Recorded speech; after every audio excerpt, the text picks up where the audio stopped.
এই দাঁড়া, কোথায় যাচ্ছিস তুই? ফোন ধরছিস না আমার?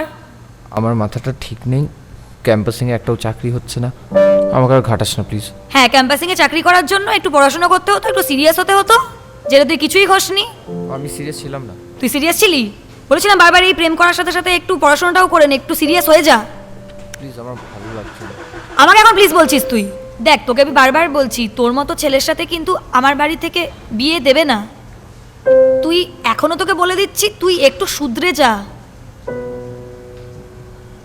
দেখ শোন, এখনো সময় আছে, এবছরটা আছে আমাদের কাছে, আমরা পারবো করে নিতে কিছু একটা। কোথাও যেতে হবে না, চ ওপরে যাই, যা হয়েছে সেটা সর্ট করবো। চ চ। হ্যালো, বল। কি করছিস? কি করবো, ব্যালকনিতে দাঁড়িয়ে আছি। এইভাবে কথা বলছিস কেন? কিভাবে কথা বললাম তো ব্যালকনিতে দাঁড়িয়ে আছি।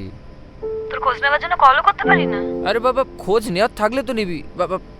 কিছু হচ্ছে না, কিছু কি বলবো তোকে আমি? তো ভালো করে তো কথা বলা যায়, কেন আমাদের কি কথা বলার কিছু নেই আর? আরে বাবা, তুই তো জানিস বাড়িতে এত ইস্যু হচ্ছে, ক্যাম্পাসিংটা হচ্ছে না, আর কত সেম জিনিস তুই আমাকে রিপিট করাচ্ছিস। তুই একটাবার একটু বাড়িতে আসতে পারবি? মানে আমি এতটাই জবলেস, তুই আমাকে যখন তখন ডাকবি, আমাকে চলে যেতে হবে, তাই তো? তুই একটাবার শুধু একটু বাড়িতে আয়, দরকার আছে। আরে বাবা, এরম ভাবে হুট করে যাওয়া যায় না। তুই আয়।